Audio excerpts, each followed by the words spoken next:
Way back in 2005, I was invited to my first high school party. All I'd ever wanted since I turned 16 was to experience alcohol, friends, and stupidity, all in the same place.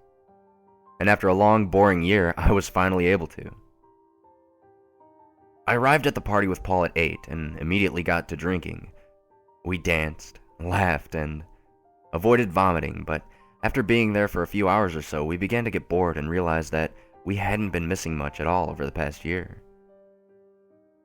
We finished the last of our drinks and headed towards the front door. However, just as we were leaving, I heard somebody shout my name from the corner of the room. I turned around to see Tom standing there, swaying from side to side and happily slurring his words. I decided to stay a little longer. After talking for a while, I felt as if I'd known Tom my whole life. He was only a year older than Alex, but he seemed much more mature. He was very open about everything that had happened, and didn't seem to mind talking about it. He told me that his foster family were not the nicest of people, and never seemed to care about anything he did. They made him feel like an outcast, and treated him like a stranger, rather than a son. He told me that he hadn't heard of his mother since she disappeared, and doesn't know whether she's dead or alive. He mentioned that he was failing in school, but he just didn't care anymore. His life was slowly falling apart. When the party was over, I told Tom that he could sleep at my house so he didn't have to make his way to the home he hates so much. I set the futon for him and watched as he collapsed into a drunken slumber. When I awoke the next morning, Tom was already awake and holding something in his hands that I hadn't seen in over 2 years. "Where did you find this?" he said. "I haven't seen that in a long time. Forgot I still had it." Yeah, okay, but where did you find it?" He spoke urgently. "I found it a couple years ago. It was floating down a stream in Oakshale, and I managed to fish it out of the water. Why?" This is my mother's jewelry box. That photo was taken on my 7th birthday, the day my dad left." "Are you being serious?" "Did you find this box before my mom left me?" "I did, actually. When I got home a week later, Alex told me that your mother was gone." "This is so fucked up. Look at this drawing. That's me and my foster family, I'm sure of it. Even the house looks the same." At this point, neither of us knew what to think. This all seemed impossible. I pointed to the man drawn hidden into the background and watched as Tom's face lost all color. I had no choice but to ask him about the man. I told him everything that Alex and I had been a part of back when I was 12. About Alex seeing him, but me being spared. I mentioned to him about the scratching and the strange conversation with Alex back in Paul's grandparents' house. He listened to what I had to say, and it seemed to give him comfort. Maybe knowing that he wasn't the only one to experience the things he had made him feel a little better. After a long silence, Tom began to speak. When I was younger, I would see him all the time. He would come to my window, find me at school, watch me as I tried to sleep. He was everywhere. As I've gotten older, I've been seeing him less and less, but I do still see him. He usually appears at night, a tall, scraggly-looking old man. His eyes are the thing I remember most. Black, with the most intimate glow about them. It almost seemed relaxing, yet full of sheer terror. It's strange. Before I could say anything to Tom, he picked up the photograph from the box and showed me something that was written on the back of it. Follow the stream to 66. I had never noticed that written on the photograph before. Tom asked me if I would take him back to where I found the jewelry box in Oakshale. The way I saw it, I had no other choice than to say yes. We set off walking to the stream with hopes of finding something, anything, to do with Tom's mother, but I don't think either of us really knew what to expect. We had been walking for around half an hour when Tom stopped and pointed to a sign in the bushes for a shortcut to Oakshale. Upon seeing the sign, I was filled with a sense of fear that I'd never felt before. I really didn't want to take that shortcut. I told Tom I had a strange feeling, almost like deja vu or an extremely vivid dream, but he told me not to worry.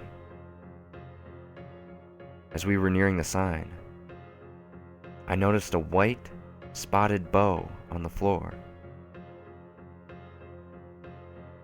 This whole situation was playing out exactly as I had seen it. I made my way back onto the main road and refused to go anywhere near the trees by the sign. I don't like to think of what might have happened in those woods. Eventually, we arrived at Oakshale and began to follow the stream.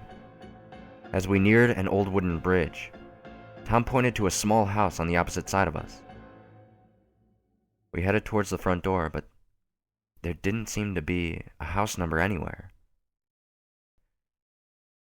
"This must be 66, Tom said quietly. We made our way along the front path and knocked on the door.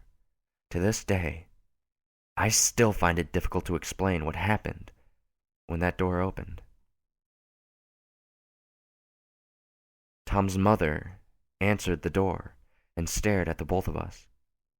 "Can I help you?" "Mom?" I'm sorry, I think you're mistaken."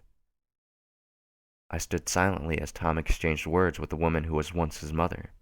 "Mom, it's me, Tom. Are you okay? What happened to you?" "I'm not your mother. I don't have any children, so will you stop saying otherwise?" At this moment, a man I had never seen before approached the door and chimed in on the conversation. "What's going on here? What do you kids want?" "Dad? Dad, it's me! Where have you been? Where has Mom been? I don't understand." We must have stood there, shocked and confused, for 20 minutes before Tom's dad ended the conversation. "Look, we couldn't take it anymore. It's your turn to deal with it now. We like it here, and I think we're safe. So, you should never come back, okay?" The door slammed shut, and Tom began to cry. We left that house and made our way back home in silence.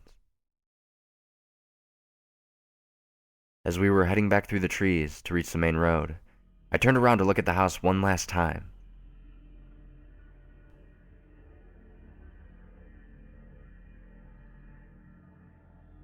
Standing on the bridge, as clear as day, and staring right at me was a tall, black-eyed man, pointing at the stream.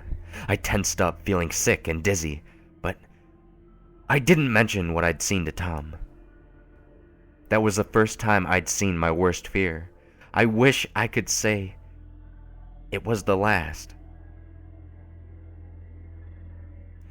A month or so after going back to Oakshale, I was given a school report to do on local history. I had been doing research, working my way through the years, and was going through hundreds of old newspapers. I stumbled across a paper that was dated August 17th, 1958. The main headline was detailing the death of a young boy who had drowned near his family home. A headline from a paper dated May 8th, 1960, was of another young boy who had drowned whilst playing near a local brook. Over the next 6 years, 5 more child deaths graced the front page of the local newspaper. Then, in the winter of '66, the killer was caught. On November 12, 1966, the front page headline boasted the quote, "It's the only thing I'm good at."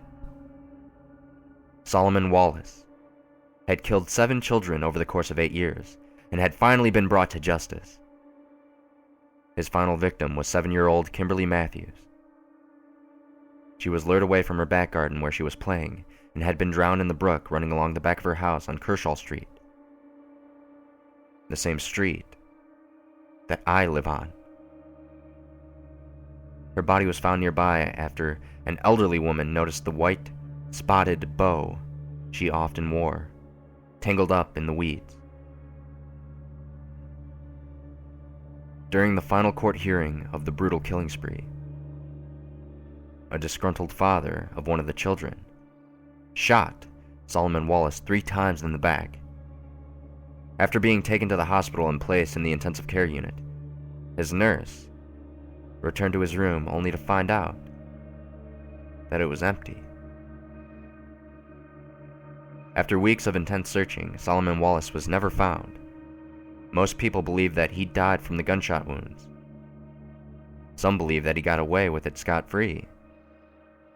However, some people like me are still unsure to this very day. Things gradually got worse after our visit to that house. The occurrences became more common, and sleepless nights were a part of our lives.